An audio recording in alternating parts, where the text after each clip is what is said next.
Hey everyone, and welcome to TWI plot discussion. While we are on a break, we're gonna go through different plot points in different continents, and we'll start with Israel. Um, so there are like many plot points to go like unresolved, and we're gonna discuss how and what could possibly how could they be resolved. Uh, we'll start with like the vampires. The vampires is now becoming like a big plot point in the story right now, and we're gonna see how the North is dealing with it. We have seen how the North is dealing with it, at least some of them, and we will discuss how this issue will be solved. So, anybody got interesting ideas? Go ahead. So, are we talking about what specifically in the north of Israel are we talking about? Well, I mean, like in general, but it's mostly like a northern problem right now. I mean, it's the north that are burning villages and murdering and massacring stuff. Are But you it's like talking in about general. the knights that are going after the vampires? Yeah, well, I'm Yeah. talking about the vampire plot in general. Oh, okay. Yeah. Are the vampires fleeing to new lands? I forget where they're going to. Some of them went to the high passes. Yeah. They got ferried by the solstice knights, right? Yeah. Um, but I think that the vampires, when they're no longer poisoned by uh, the silver from the like Yvonne's family, they're going to be able to get levels by sucking blood, and they're going to come back and kill a lot of people. Right? So Isn't you that so probably what's going to so happen? so you see them as a big threat in I don't see it as like a big threat. I think they're just going to get revenge on the knights and the families that were hunting them. So, Well, like, most of them aren't really interested in that. There are a yeah, few outliers who want to do that, obviously. yeah, But but I mean, like, vampires, when they get powerful and they get levels, just one vampire with a lot of levels in fighting class and being able to transform could, like, do a lot of damage, I guess. But, like, I'd say it would be justified, right? Because they've been treated so poorly, they've been massacred. I don't know. This is like kind of like a genocide, right? They were just villagers before this. yeah, but Yeah. I wouldn't exactly justify genocide with another genocide, I mean, it's not genocide when you're going after like armies, like a night order that's going after vampire hunters. It's not genocide. Well, I Genocide think, is like a killing of a people. It's well, I, just war. well, I think if they go after them, it won't be that clean. They will inevitably. I mean, the sort of people that will fight back probably don't really care if they kill knights or What are we going villagers. after? What? Who are we going after? Oh, we're talking Vampires. about the vampires. vampires. Mm, Yeah, the vampires if they come back for revenge or something like that. But I'd say that you know the vampires would have allies. The Solstice Knights would probably fight. Maybe the Antinian Crusaders would fight. I don't know. It's like it's not going to be so like it's not going to be like lone actors. There's probably going to be like battle lines and like guerrilla warfare or something. Um, yeah, I don't know, Yeah, but like probably. Go ahead. the Go ahead. the biggest the biggest threat in the north right now is that like old guy that's like an immortal or something. That he's Regis like, Reinhardt. yeah, the Reinhardt guy. Yeah, he's the biggest threat. He's like done some blood ritual to make himself immortal or something like that. It's And it's he's that one plot that I've been waiting to hear of since when was the ritual actually done? Volume 8? Yeah, oh, Volume 8. It was done during during the chapter where we heard the story of Azekara's past. Um, Yeah. Well, Regis Well, was the guy that set all that vampire stuff in motion because he he wanted an excuse, right? yes. yeah, well, he wanted was like the a one who revealed all distraction. the locations, secret It temple or didn't. something. It didn't start all the. It didn't set it in motion. It just enhanced it as a cover up. The one who set in motion is that. That vampire, young vampire hunter. Yeah. Yes. Yeah, Guys, we need to hold order. So please type, Bleach Soul, so you can get a turn. Seimu, you have the word, please. Yeah, what I've thought about all this, I mean, we've seen the Thierry's parents, yeah, you know who I mean, the vampire who also fought the Goblin King with Salus. I forgot his name, the farmer. And as far as I understand, he's kind of an authority among vampires, and at least around Liskor, I think uh, he's gonna have some kind of order. Or what I think is gonna happen is that vampires themselves, they've lived underground for so long now that they have to change in a way, have to change their organization, they are going to reorganize. And with that comes some kind of society where stuff like killing knights or fighting back is going to be a little bit more organized. And then someone like Hime can weigh in if word comes back to him. And I think that's the thing that's going to.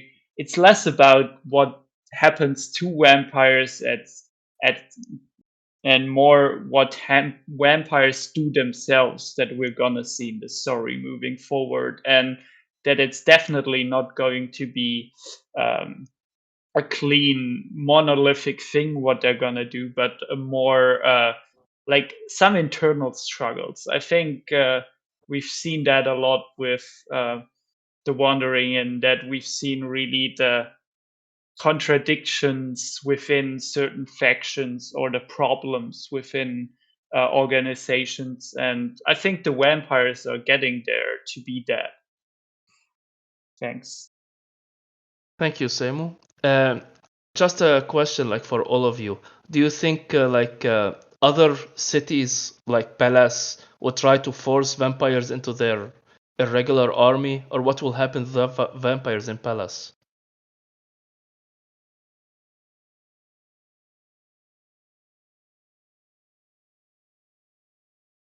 Palace is already trying, isn't it? It's the same with Raskagara. It's why they try to chase those two young vampires.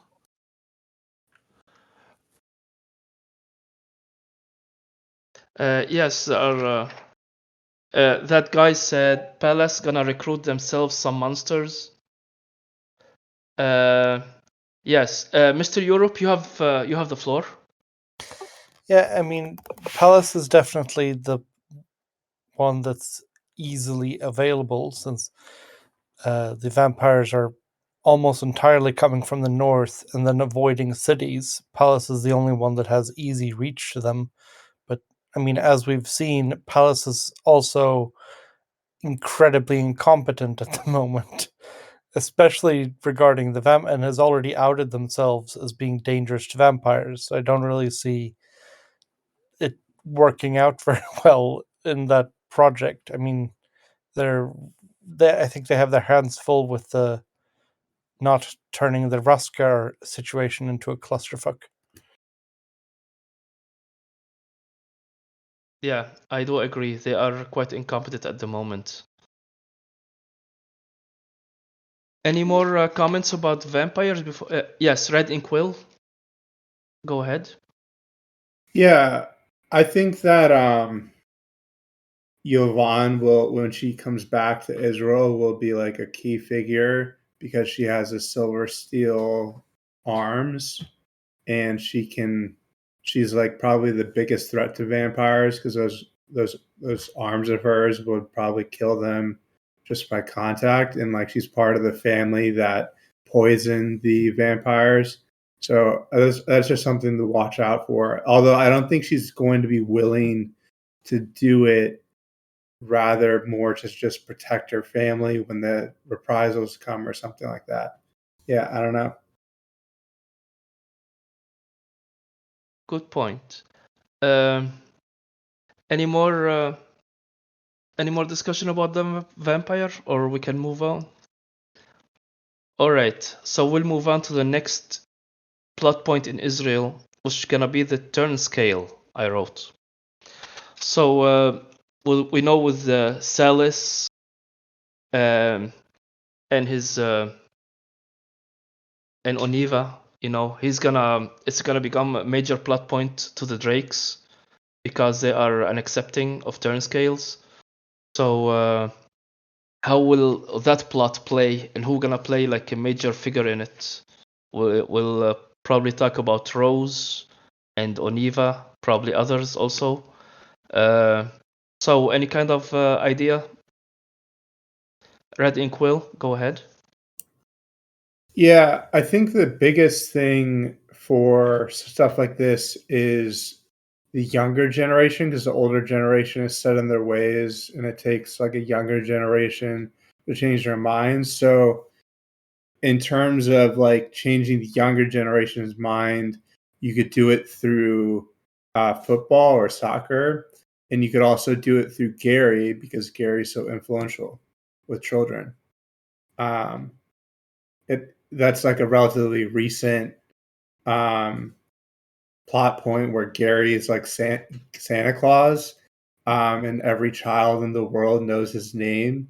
But I'd say that like he's already making food deliveries to the South, and he's now no longer scribable because he like leveled up, and he's going to be able to like help them a lot probably if it goes in that direction. I think he already like freed slaves. I think he'll find that the turn scale problem to be like quite something that he's interested in, or like something that he wants to help with.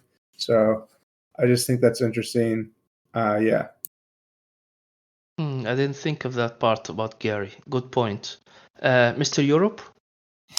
Yeah, I actually think it's very interesting because if we take like the pivotal turn scale characters that we have, obviously Vetten went to Balaros, and we have like what's her name, Liska in the inn, but she's not that active on that case. Just she's recently been involved in it, but the main like actual drakes who are involved in it are Salis / Univa, and the new sword drake. I forget his name.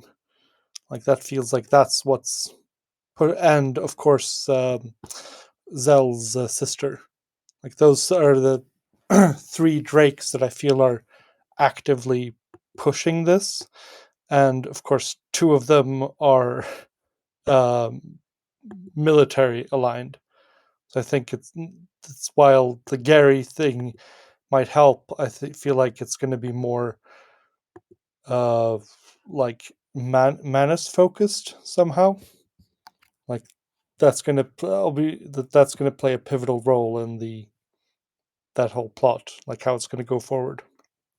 Also, somehow, whatchamacallit, the Ocean City, Port City, is going to be the villain of it somehow. Zeres. Zeres. Yes. Actually, that's a good point, Mr. Europe. I think, Manus could probably incorporate it in their military because they need, they're not gonna remove such a valuable asset. But the thing is, will Salus be under the walled city's command, or will he just leave Palace altogether? Now, both in Spy, you have the word. Yes, so I think actually piggybacking off of what Mr. Europe was saying, I think ever since Chalice really declined as like in terms of leadership in leading the walled cities, it's sort of Manus who's going to be sort of the big antagonist of the turn-scale plot, which means that Salus will be involved, but I also think that um that Grimalkin will be a key player primarily because he's already undergone so much change and really come to understand what prejudice is, what it means, and then how it can also like what's the word? It can like corrupt, deteriorate. It can really like um, it can really wither away like the integrity of the walled cities. Not saying that they're particularly have a lot of integrity now. But I think Grimalkin will be a key player because once this goes kinetic, once it goes hot, because at some point, right, they're going to go public with influencing the public in order not to be prejudiced against turn scales. Grimalkin will be a key player in order to like try to organize a resistance. It might not be public at first. It might just be Manus tries to assassinate everybody, and it's not like Grimalkin's particularly like geared towards anti-assassination business, but he has connections. He has connections to to basically a university that they're trying to found near Listcore for magic. That might be a haven. There are other potential havens. There's the New Lands. There's all sorts of places, but I think Grimalkin will be a key player to like get people to where they need to be. Thank you, both on Spy. Semu?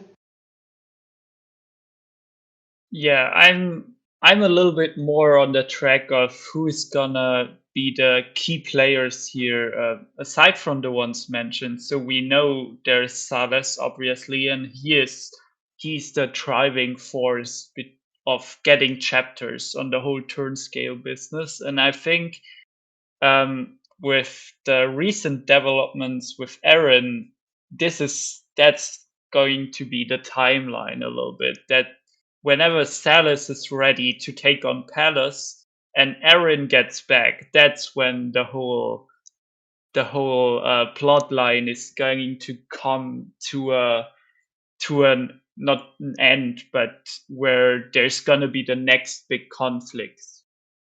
Because I think Aaron is this whole thing that Salus is Aaron's best friend in a sense hasn't really materialized in a lot of actions yet. And I think that would be a really beautiful or nice thing to have a cause where Salus is the one fighting it basically, and Aaron can be the one to support him with Ulvama possibly. I don't think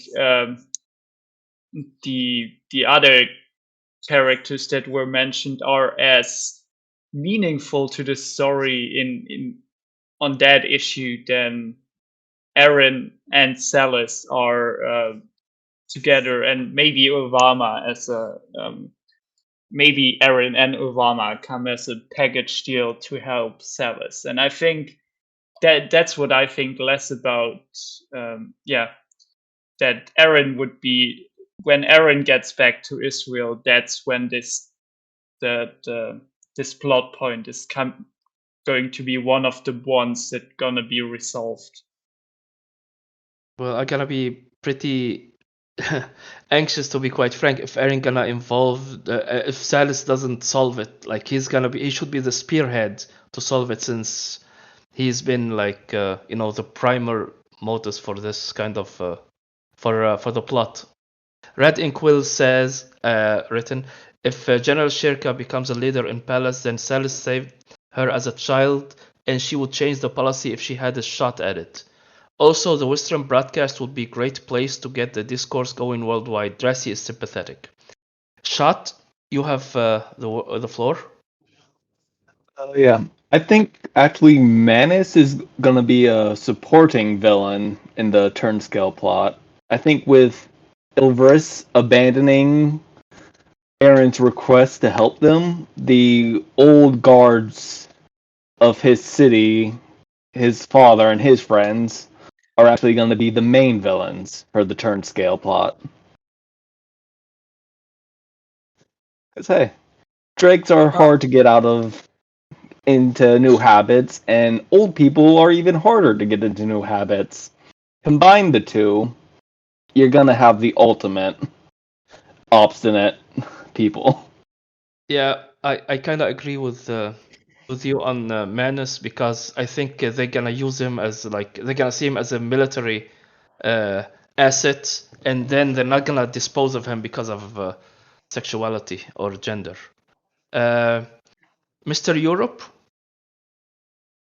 Yeah, I just quick prediction. I realize I never said, like, what's actually going to happen is currently we're getting in the new lands, Salis and the sword drake. I should have looked up his name, but whatever. Lysander.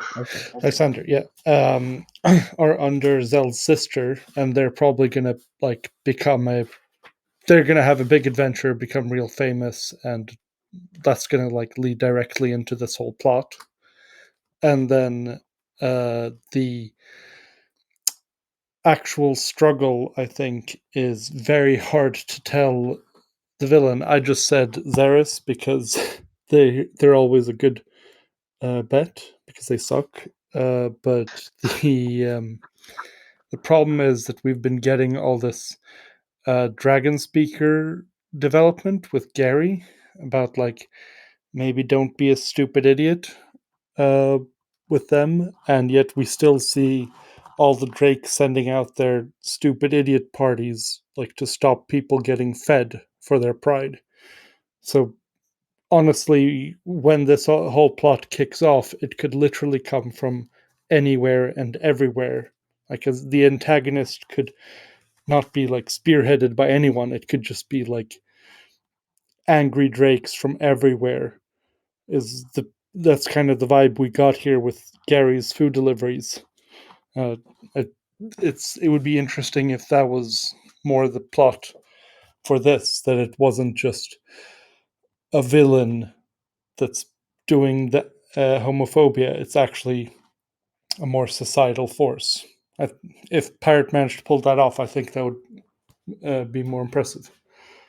Also, final thing. I don't think it's going to happen, but I feel like it would be hilarious if Eren and Ovama get back and the whole thing is already resolved.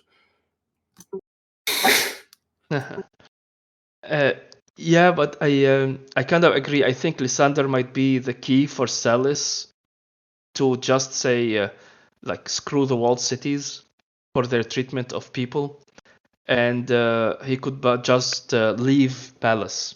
LFIM wrote, I feel like Eren won't be much involved in the Turnscale plot much because she's such a fresh baby gay in all this, and instead it's gonna run into the Rosha's subversion plot like it did in Acceptable Romance. Any more thoughts about this before we move on to the other plot points? Alright. The third plot point is Mog, Mother of Graves. How would that play, and who will be involved? Will the Horns come back and be a huge part of it, or and how about Lord Meriden? What will he do? Will he? He's recruiting some people for other things too, but also Mother of Graves. So, any kind of general idea or discussion about the Mother of Graves and how much spread are her thralls now, and what part of how much part will Lord Meriden do in undo her influence?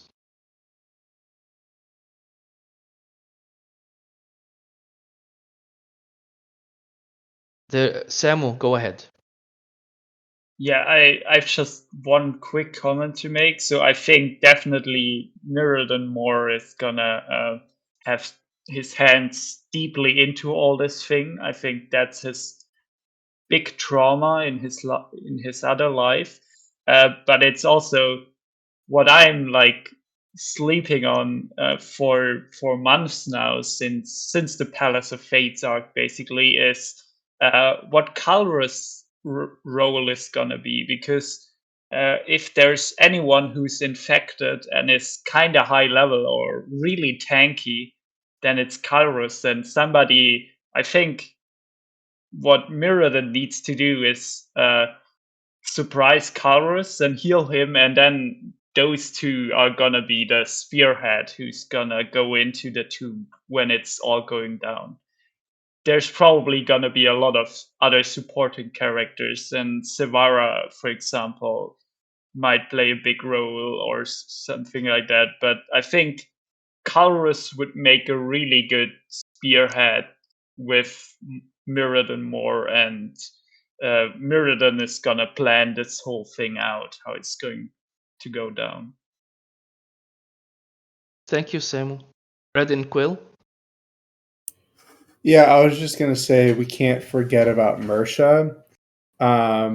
She got some skills for going and getting disinfected from when she was captured.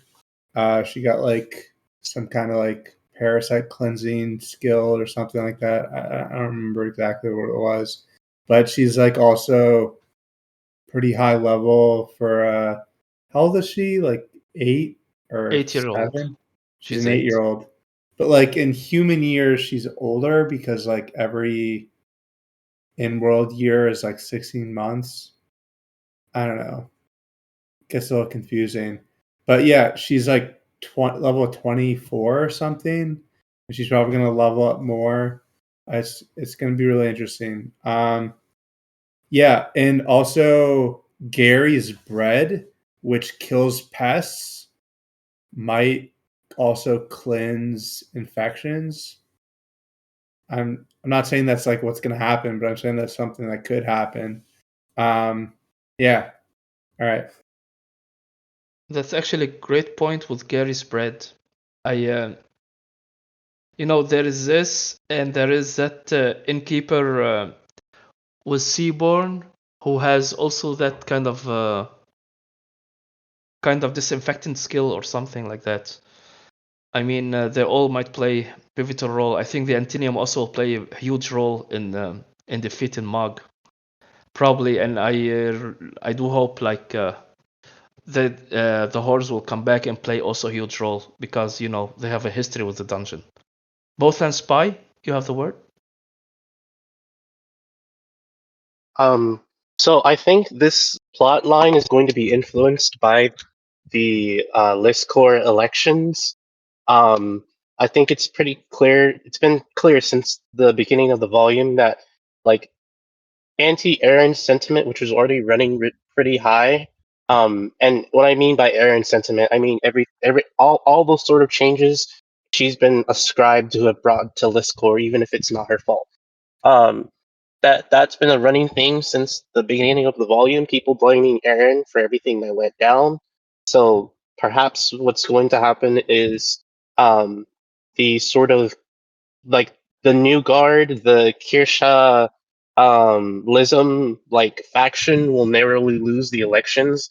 And because that happens, Mirrodin sort of has to like go out on his own to start solving these problems. But perhaps what's going to happen is the new council does something incredibly stupid, in classic Drake fashion, like I don't know, tap that water source so they can have unlimited water, or something like the water below the dungeon, which will just directly kick off the infection, and that will be sort of how things start. But I think um,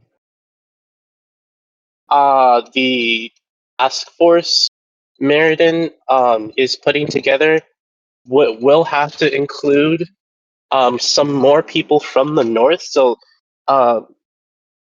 forget which future it's in the Palace of Fates, but he might even recruit like the mad alchemist that worked for is working for what's his name, Calidus Reinhardt, and that will be sort of how things shake out until like some more of the major players start coming back to Israel to deal with the infection.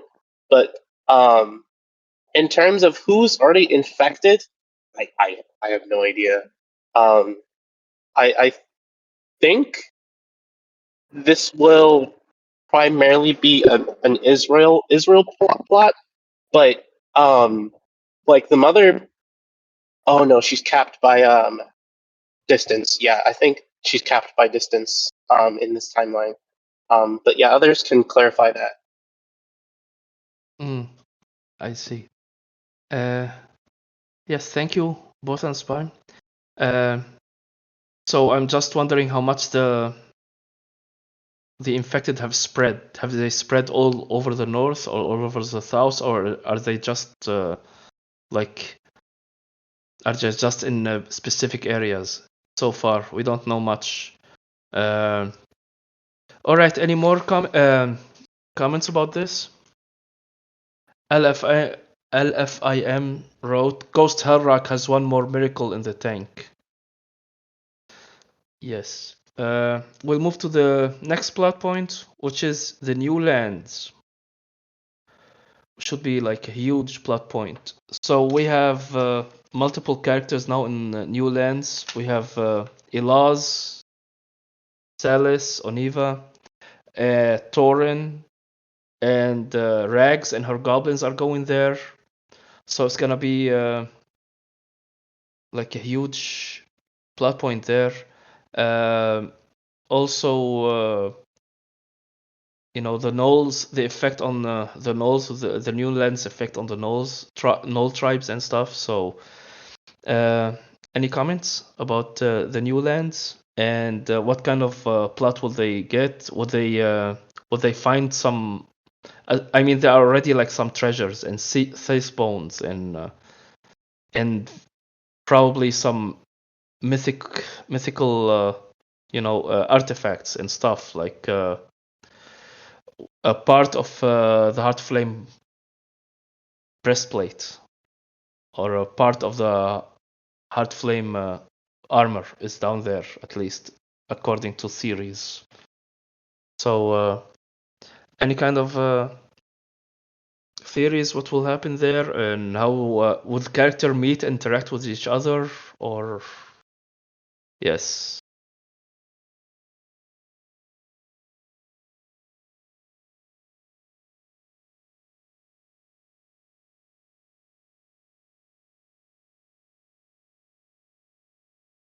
Samu, go ahead.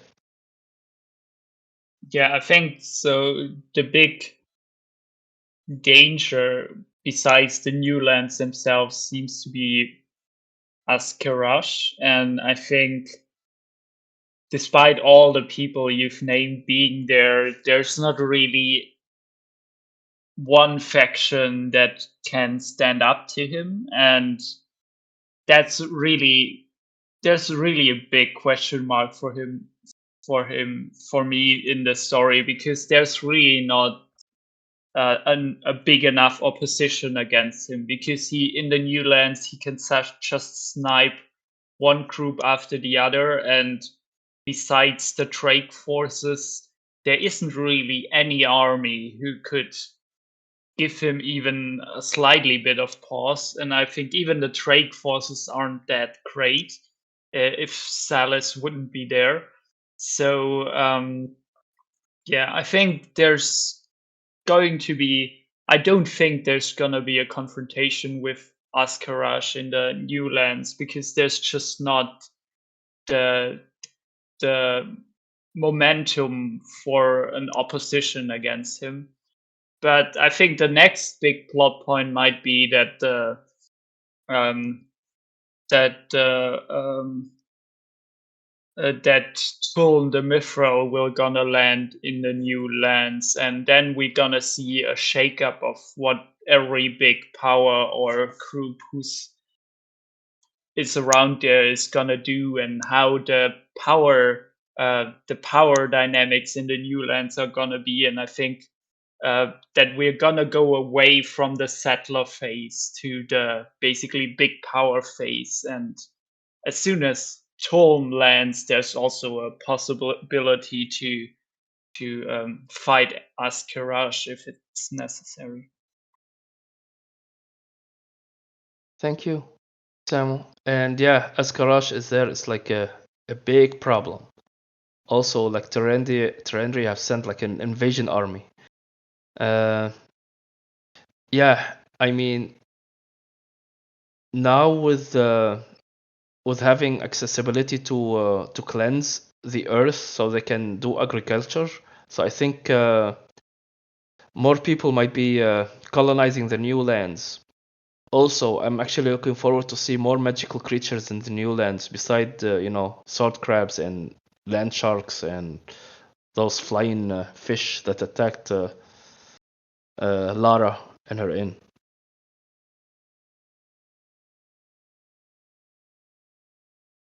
Both and Spy wrote, Rags and her goblins are probably going to be the best adapted factions to the new lands and may even ally with the gnolls and drowned folk covertly. This will be critical because Nuvatim will be getting to Izril soon and will definitely hunt down any rumors of goblins. LFIM said Nuvatim could end up in the new lands somehow. Yeah. Rags and her goblins also, like, I do agree with that, and but I'm not sure about the alliance with the drowned folk. Probably, but yeah, and I think maybe what's his name? Rasktooth's ability to do what's that class name? That kind of dress. Yeah, thank you. Cultivation. He can do cultivation. Maybe he can teach Rex and her her goblins that too. And he can. I mean, like with cultivation, you can like get rid of all the virus, all the impurities in your body. Yes, Samu wrote, "Isn't Nuvatim going after Erin to Belarus?" I think he changed his after the inn went incognito. He changed his direction and he's going after the inn, I think. Botham, Spy? Could we quickly talk about that actually? Like, where do we think Nuvitin is going to end up? Yeah. Because my thought was that like the North is a mess right now, but it would still be rather alarming, and I think the Reinhardts would probably take the lead in like basically amassing like some huge force to like deter Nuvitin from landing like in the North, which then means like if I have like the alignment of the continents correct, like he can like sail past the Veltris lands, but then like he's basically on the west side of Israel. If he sails past the Veltris lands, he's going to end up near the Hive lands. I don't think the Antinium would be particularly like receptive to him either, nor the Drakes, which then just leaves the new lands as like a landing place he can land unopposed. which will be a problem for him. But I feel like if they land like near but not in the new lands per se, that would probably go better for him than any other option. But I just wanted to know y'all's thoughts. Yeah, actually, I do think I'm not sure like how much conflict they will cause, but yeah, the Reinhardts are it's I have it like as a minor plot point here in on my paper. Yeah, but I think Novotim is going after. I don't think he will go after the. He's going directly after the end. I don't think he will land in the new lands. He probably will land in like the Null plains or Zeres, and from there he will just go all the way to Liscor and try to find the inn. So I'm not sure about him going to the new lands, but it could be interesting with all of his. I want to see actually Tsiri magic work and see if her magic works in new lands. It will be interesting. Any more thoughts about the new lands before we move on? Okay, so I actually wrote here Askelash plus Elvris because Elvris is going against Askelash, and it's also a plot point because he's digging up north, and if it will cause like how much a problem it will cause when he finds the artifacts. If I mean the north probably is it's stated like they're waiting for him to find artifacts so they can come and steal it from him. So Ilvris and Askarash. Will Askarash meet his end at the hand of Ilvris, or what will happen?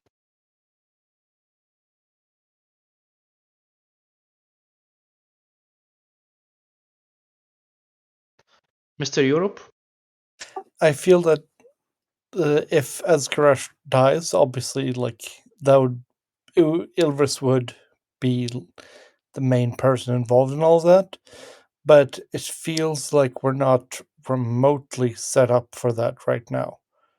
Like we have Wistrom who know about and are like mobilizing a bit against Azkarash, and we have him mobilizing a bit against the Tyrandrians and the New Lands.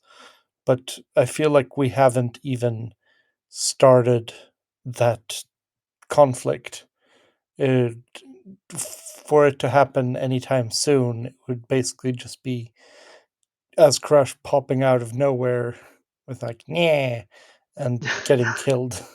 It feel like Ilvris would have to be involved in that, I feel, and he's up north, and Azkarash is focusing down south, and there's no one really around where he actually where his forest is that's actually involved in any of this. It doesn't neither if something happened with him now, neither Torin nor Ilvris would be involved, or Aaron, or even Pisces.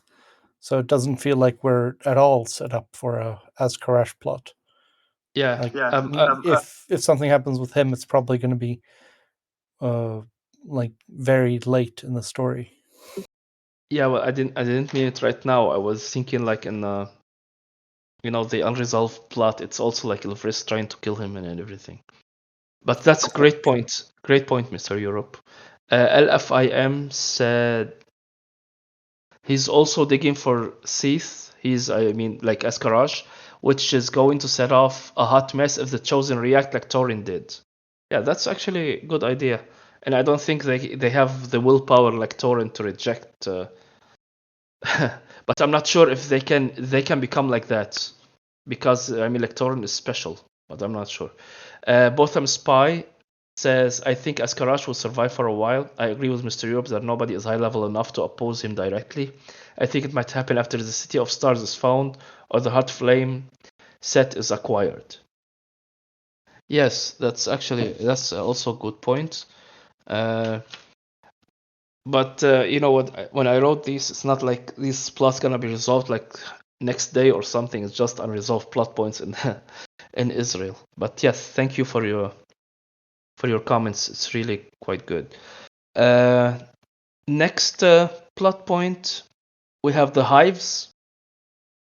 Gary, Kilkevich, and the queens, and we have just got like 2 Gary chapters, which were great. It really has enhanced his character, developed his character, and showed us who he really is. And it showed us also more about the hives. So where the hives are heading, are they the queen will have more the great queen will have more cooperation with Rochelle. What's gonna happen with all the changes in the hives? How much will they affect on the Grand Queen? Will the Grand Queen be deposed by the Free Queen and the Armor Queen? So what will happen with the hives? LFIM wrote Antinium Civil War kicking off the Third Antinium War. Do you mean that Manus will cooperate with the Free Hives to destroy the Grand Queen?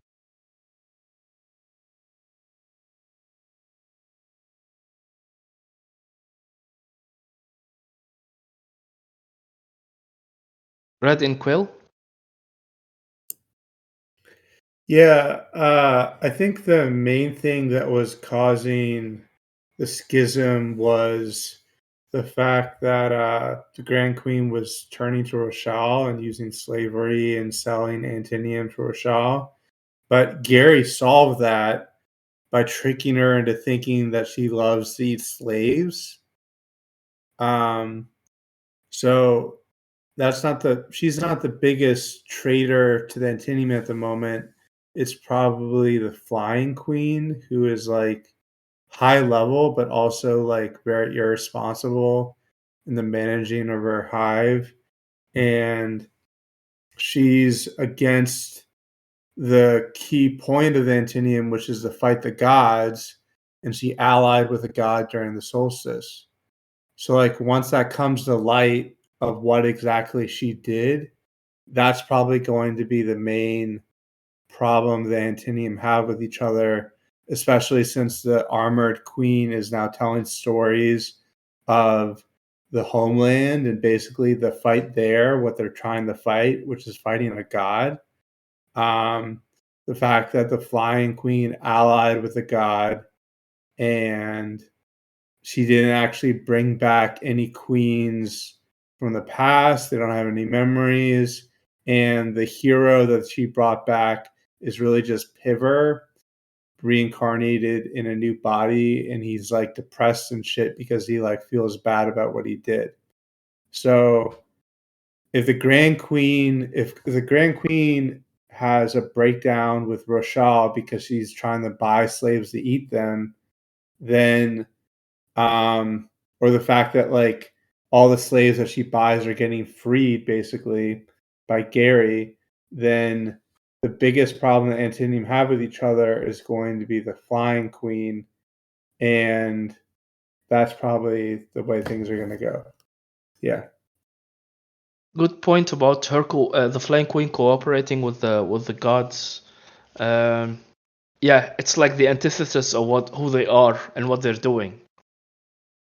Yes, she might be first on the chopping block.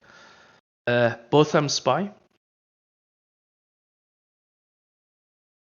Yeah, so the Antinium are in a very, very interesting place right now. The conflict between the hive as a whole and the Flying Queen has sort of been frozen.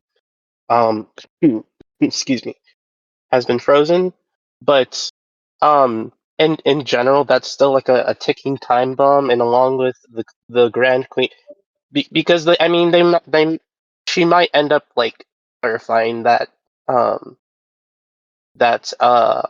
confusion with Rochelle of not eating slaves. So I think it's just sort of delaying the introduction of slavery to the hive, and I think that will actually be like the sort of turning point that sort of kicks off a conflict like within the hives, because functionally, what is the difference between like most of the Antinium, most of the non-individual Antinium, and the slave right now? There's not a whole ton of difference. They're being created and serving in service of a goal that, in the Armored Queen's own words, like they have no idea about. Like, she's calling them so young, and she laments that like they have no idea of their past or what their like true mission is. And she's taking ownership and responsibility of that. So like the logical endpoint of that is like the liberation of the Antinium from like the queens. Not necessarily because the Antiniums still are a pretty communal species, but like liberation in the sense of like being able to choose their own paths within like a ruling monarchy, more akin to other species. So we might see like sort of a three-way conflict between like I'll call it like the individuals who are trying to liberate their brethren who have like no choice or agency within the hives. It's just that the queens are way too powerful to like directly oppose them now. But I think that's a looming conflict, and I think that the Grand Queen introducing slavery to the hives is going to kick that off eventually.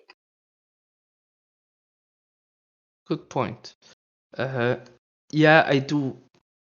I was actually quite surprised about the Armor Queen. We've seen her before, but not like this. How she explained things and how she reacted and stuff. So it's great seeing at least the Armor Queen, and I was really surprised about Wormver and his sassy Wormver. Yeah, but I think the Queen, the Grand Queen, is not gonna last longer. Her and the Flying Queen, to be quite frank. LFIM said, yeah, if the hive start fighting, the other side will capitalize. Agreed. Mr. Europe? Yeah, I think because this is getting a lot of development, but they're all kind of going into different sides. I feel like there's a lot of setup, but not a lot of tell what's actually happening right now. Because all the queens are experimenting and trying different things. What I do think is interesting is how the like Gary's being set up and Pawn is kind of being uh not focused on. He's sitting focusing on love worries rather than anything else. It would not be long ago that everyone would suspect he would be the frontline person in this conflict, but there we go.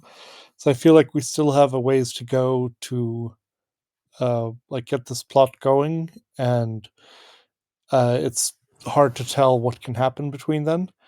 My big prediction, I feel, is that I believe either the big kickoff event to Civil War Ant or the like the pivotal moment during it is going to be that the Armored Queen dies.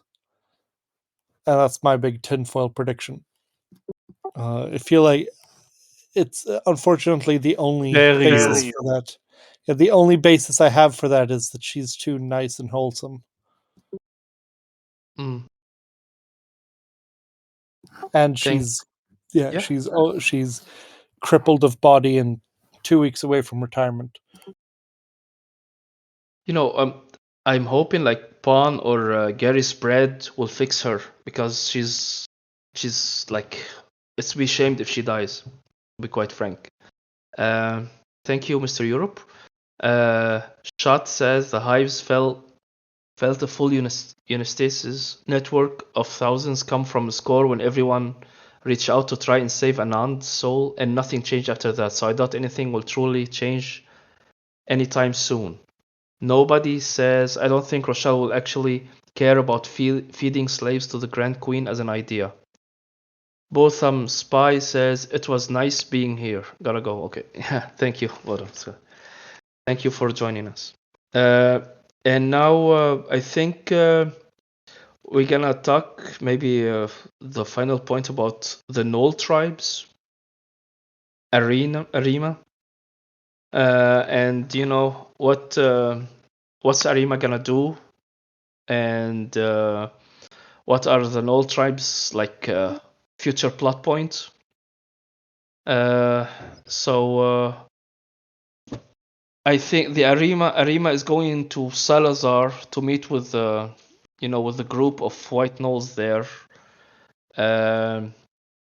So yeah, I think her plot. I'm not sure why is she. I mean, why is she going there? I know she's not hunted anymore, like as a white gnoll by the majority, but she's there are still some radicals there.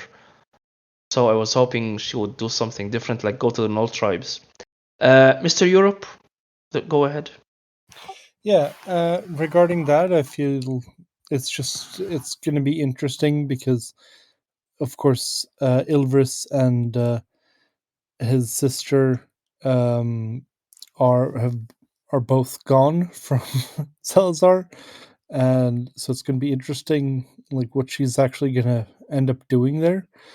But the null plot that I'm most interested in is actually that there's still, through this entire time, there's just been a bunch of gnolls sitting in the Great Plains, digging towards the Gnoll city full of Raskar, down underground.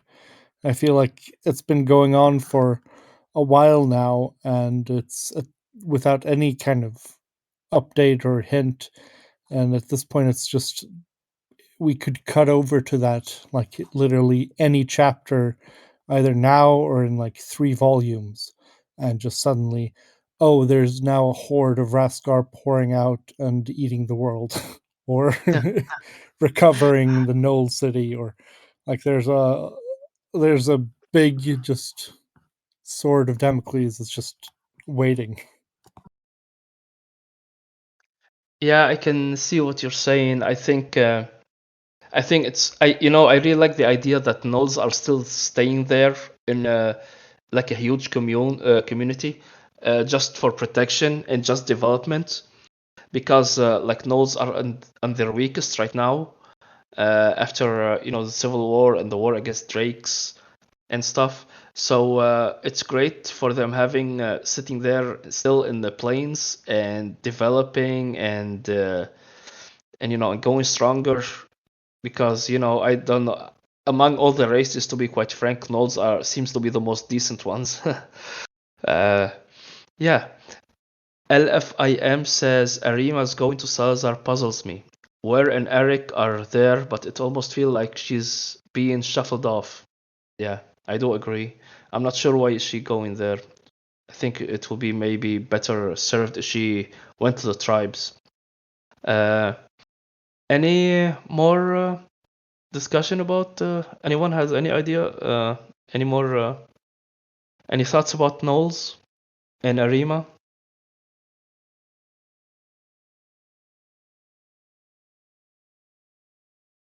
All right, so let's discuss Reinhardt as the last point, and also the Bloodfeast traders. It could be also. So the Reinhardts and Bloodfeast traders, because like Magnolia is trying to destroy the Bloodfeast traders, and she has worked in the shadows to get Zavara and stuff, so she gets the detective work, which will contribute to her what's called Interpol, and yeah.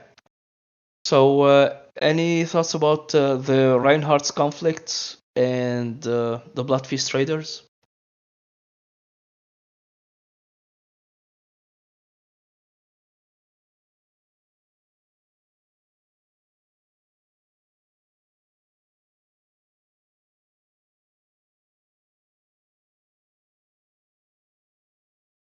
Samu, go ahead. Yeah, I think the big thing is what's Magnolia doing, even if she's laid low relatively nowadays, because it's not totally confirmed, but she probably leveled from all the stuff around the Palace of Fates and the Titan, and if she finishes her big wall in the pass, and the pass is also passable now, so that's also her doing. I think she's set up for a confrontation with her family sooner rather than later, at least in terms of her own levels. And I think, yeah, that's what's going to be the big, like, from the whole Reinhardt family, there's not gonna be a whole lot of problems until Magnolia comes back. I think they are a good way of giving some confrontation, possibly to Lionette, maybe to Ilris and all the other nobles, kind of. Or as we've seen with Sevara, that was a nice, like, minor villain we've seen with one of the Reinhardt ladies. And I think that's what most of them are gonna end up to be, like, minor villains. And the obvious, there's like the ones who are not the minor villains are probably Calidus. Whatever's gonna happen to him, I have no idea. It could go either way. Either he's going to be full lunatic after Magnolia freed him, or he's going to be an actually decent lord. And then there's Regis, obviously, and I think his more is moving against him, and yeah, that's my point to the Reinhardts. To the Bloodfeast Raiders, I mean, there's this whole Namtang thing I'm not really a fan of, and then there's Sevara who's leveled, so I think we're gonna see a destruction of the Bloodfeast Raiders from the bottom to the top, basically, with people finding out someone of the Bloodfeast Raiders, and then the whole thing that Magnolia has set up with Tyrion, like, back a few volumes, might come crashing down on them, with Citigan also around to bomb them to death with his arrows. Thank you, Samu. LFIM says the Brazier lady said an attack on the inn was imminent, and Novotim said some vile group reached out to him seeking backing. But so far we haven't seen the payoff of that. It was implied the raiders were shadowing Lionette's group when they went to see Elvris in 1045. Shot says, I doubt the Reinhardt will join the Bloodfeast Raiders. They seem like the type to want to be in control, and I don't see the Raiders leader just giving in. Rather, they will probably ally with them in some way and treat them as more free and destructive assassin guild or hostile mercenary company that doesn't have forces to fight them head on.